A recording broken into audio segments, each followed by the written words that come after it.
रावण, रामायण का मुख्य प्रतिपक्षी, एक महान विद्वान, बलशाली और परम शिव भक्त था। उसके जीवन का एक समय ऐसा भी आया जब उसने खुद अपने विनाश का मार्ग प्रशस्त किया। रावण की शक्ति और अहंकार ने उसे एक अजेय योद्धा के रूप में स्थापित किया, लेकिन उसी अहंकार ने उसे पथभ्रष्ट किया और अंततः उसकी मृत्यु का कारण बना। रावण की मृत्यु के पीछे कई घटनाएं हैं, लेकिन सबसे महत्वपूर्ण घटना सीता का हरण थी। रावण ने सीता का हरण किया क्योंकि वह राम को पराजित कर अपनी शक्ति को प्रदर्शित करना चाहता था। रावण ने सीता का हरण तो कर लिया, लेकिन यह उसके विनाश का कारण बना। उसे ज्ञात था कि राम साधारण मानव नहीं थे और उनके साथ युद्ध करना कठिन होगा।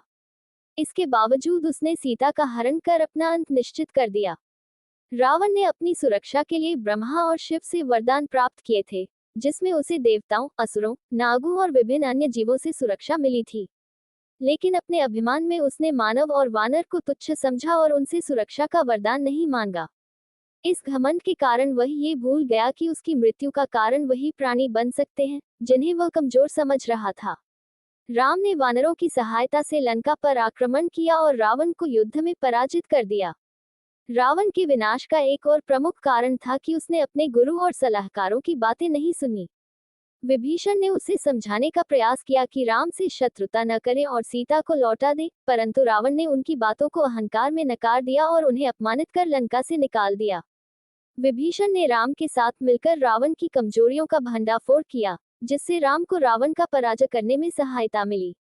रावण की मृत्यु का एक और कारण उसकी बहन शूर्पणखा का अपमान भी था। जब शूर्पणखा का अपमान हुआ, तो उसने अपने भाई रावण को राम और सीता के बारे में बताया। रावण ने इसे अपनी प्रतिष्ठा का प्रश्न मान लिया और सीता का हरण करने का निश्चय किया। यदि रावण ने शूर्पणखा के बदले को नहीं उकसाया होता, तो शायद वह राम से सीधे टकराव में नहीं आता। इस प्रकार रावण का अहंकार, अपने वरदानों पर अति आस्था और विभीषण की बातों की अवहेलना ने उसे अपने ही विनाश का कारण बना दिया।